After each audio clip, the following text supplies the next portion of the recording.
Hello students, आज हम +1 class की फिजिक्स करने जा रहे हैं बेटा। जो हमारा सेकंड चैप्टर था काइनेमेटिक्स, उसका हमने कल प्रोजेक्टाइल किया था टॉपिक।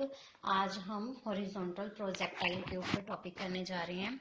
तो इसके अंदर हम path of projectile, time of light, ये सारा कुछ निकाल लेंगे। ठीक है। फर्स्टली हॉरिजॉन्टल प्रोजेक्टाइल में क्या होता है, कह रहे लेट कर लो ओ एक्स है जो मेरे पास एक क्या है, horizontal horizontal line parallel to ground. कह रहे मेरे पास क्या है, एक ओ एक्स है जो ये देखो ओ एक्स है, वो किसके पैरेलल है, एक्स एक्सिस ग्राउंड के पैरेलल है। एक लाइन है जो O Y be a vertical line perpendicular to ground. एक क्या है, ओ वाई है जो लाइन है, वो क्या है हमारे पास, ये वाली लाइन है जो ओ वाई वाली, ये क्या है, परपेंडिकुलर किसके है, ओ वाई लाइन परपेंडिकुलर किसके है बेटा, ग्राउंड के परपेंडिकुलर है। देखो ये तो पैरेलल चल रही है, ये क्या है, परपेंडिकुलर है ग्राउंड पे। ठीक है ना। ओ क्या है, O be the origin of X and Y, दोनों का क्या है, एक ओरिजिन बना हुआ है एक्स और वाई का। ठीक है। तो उसके बाद कह रहे हैं हमारे पास, सपोज कर लो, कह रहे हैं हमारे पास यहाँ से ओ पॉइंट से यू वेलोसिटी के साथ कोई एक पार्टिकल मूव कर रहा है। ठीक है।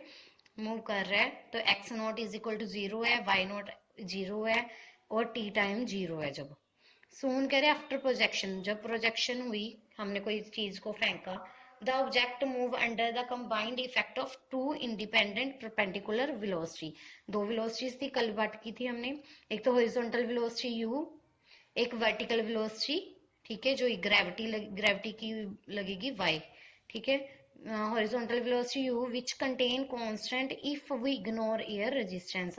अगर हम एयर रेजिस्टेंस, जो इसके ऊपर एयर का इफेक्ट लग रहा है, वो अगर हम इग्नोर कर दें, तो जो कांस्टेंट जो वेलोसिटी है हमारे पास हॉरिजॉन्टल, वो क्या हो जाएगी, कांस्टेंट हो जाएगी। अगर वर्टिकल वेलोसिटी की बात करें, जो नीचे वाली वेलोसिटी की बात करें, which con increasing due to gravity, gravity की वजह से ये क्या होगी, इंक्रीज होगी, क्योंकि इंक्रीज हो रही है, देखो बढ़ रही है। ठीक है। Initial velocity of velocity at zero, O is 0। तो इनिशियल वेलोसिटी ओ के ऊपर क्या होगी, 0 होगी, क्योंकि यहां से तो अभी शुरू किया है। ठीक है। तो पाथ ऑफ प्रोजेक्टाइल देखते हैं, पहले हम पाथ निकालते हैं इसका, प्रोजेक्टाइल का। सपोज करें at time T the object reaches at P point. कह रहे टी टाइम के ऊपर वो पी पॉइंट के ऊपर पहुंच गया। यहाँ पे उसके पास क्या है, दो कोऑर्डिनेट्स है, एक्स और वाई। ठीक है। एक्स क्या है, distance travel by object in horizontal direction in time T, and Y क्या है, distance travel in vertical direction in time T. ठीक है। वाई ये है, एक्स ये है। समझ आ गया बेटा, मतलब ये वाला एक्स एक्सिस है और ये वाला वाई एक्सिस है, नीचे की तरफ जा रहे हैं।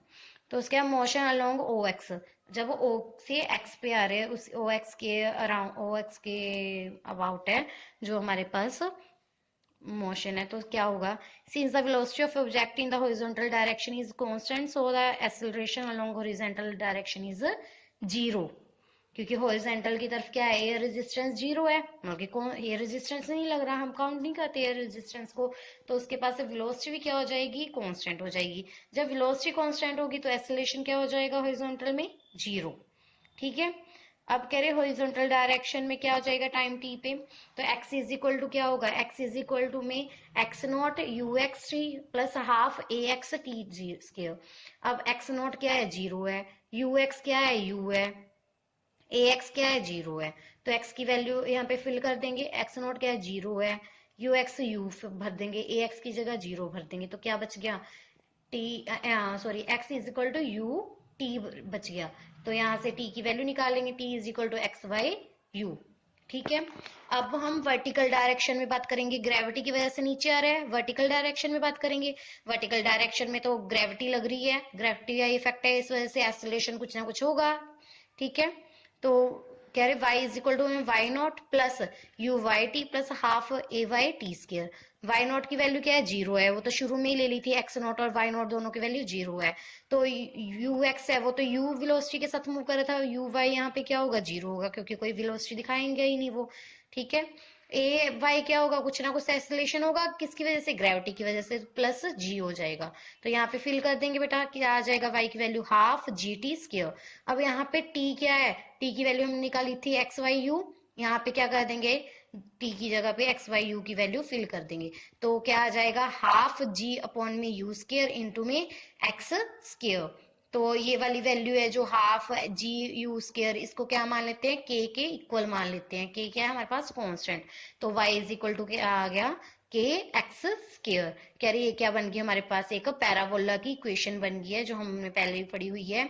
तो कह रहे this is equation of parabola which is symmetrical about Y axis, जो वाई एक्सिस के अलोंग होगी। Path of horizontal project is parabola, जो हॉरिजॉन्टल पाथ दिखाएंगे वो क्या दिखाएगा, एक पैराबोला की तरह पाथ दिखाएगा। समझ आ गया बेटा। सेकंड है मेरे पास time of flight. Time of flight क्या होता है, total time for which the projectile is in flight, वो टाइम जिसके अंदर वो फ्लाइट के अंदर था, ठीक है, जब तक वो गिरा नहीं नीचे। तो कह रहे the time taken of object to go O to C. O to C मतलब कि ओ से लेके सी नीचे ग्राउंड तक पहुंचने तक का टाइम जितना लगा।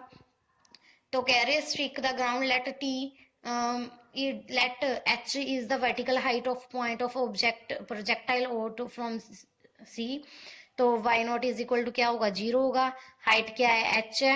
u y क्या होगी, 0 होगी। एक्सेलरेशन g होगी क्योंकि ग्रेविटी की वजह से है। t को बिग लेटर t ले लिया तो फिल कर देंगे वैल्यू। तो यहाँ पे हमारे पास क्या आ जाएगी, जो t की वैल्यू, बिग t की वैल्यू निकाल लेंगे, किसके इक्वल आ जाएगी, 2√2h अपॉन में g के। ठीक है बेटा, समझ आ गया। ऐसे ही हॉरिजॉन्टल रेंज में क्या होगा, horizontal distance travel bye projectile during its flight. Horizontal distance निकालनी है, हॉरिजॉन्टल डायरेक्शन निकालनी है, तो क्या होगा, एक्स नॉट 0, एक्स क्या है, आर रेडियस है, यू एक्स यू है, एक्सेलरेशन 0 होता है हॉरिजॉन्टल डायरेक्शन में, टी टाइम टी है, टी की वैल्यू ये निकली है, ये वाली पुट कर देंगे। ठीक है, तो हमारे पास क्या आ जाएगा, यू अंडर 2h अपॉन में जी, मतलब कि आर की वैल्यू ये निकल जाएगी। आगे क्या है, वेलोसिटी ऑफ प्रोजेक्टाइल एट यानी इंस्टेंट। वेलोसिटी क्या होगी, at instant T the object possesses two perpendicular velocities। two perpendicular velocity है, horizontal velocity क्या है, vx is equal to U के है, जो p a शो करता है। p क्या है, दो वर्टिकल डायरेक्शन में, मतलब कि एक पॉइंट जो p था, p क्या करेगा, दो पार्ट्स में रिजोल्व हो जाएगा, px और py, है ना। मतलब कि ये वेलोसिटी क्या है, vx शो करेगी और ये vy शो करेगी। ऐसे ही कह रहे vx है वो u शो करेगा और vy है जो वो क्या होगा, रिप्रेजेंटेड बाय pb। तो P Y is equal to U Y plus A Y T. U Y क्या होगा, 0 होगा। एक्सेलरेशन ग्रेविटी की वजह से जी होगा। ठीक है, वी वाई भी क्या आ जाएगा, इज इक्वल टू में जी टी के इक्वल आ जाएगा। आगे रिजल्टेंट वेलोसिटी क्या निकल जाएगी, v इज इक्वल टू में क्या होता है, अंडर ऑफ वी एक्स का स्क्वायर प्लस वी वाई का स्क्वायर। तो वी एक्स कितना है, u का स्क्वायर प्लस y कितना है, जी टी का स्क्वायर। तो यहाँ पे से tan बीटा की वैल्यू निकालेंगे, वी वाई अपॉन में V X, G T Y T हो जाएगा। तो बीटा का एंगल निकलाएगा, beta is equal to tan inverse G T Y U. कह रही क्या आ जाएगा, velocity of graph at different location has been shown in 2 point figure. ये different different direction, different different point के ऊपर हम ऐसे निकाल सकते हैं वैल्यूज इसकी हेल्प से। ठीक है बेटा, इसके ऊपर कुछ न्यूमेरिकल भी है तो वो उसे ट्राई कर लेना, बहुत ही इंपॉर्टेंट टॉपिक है। Okay, thank you.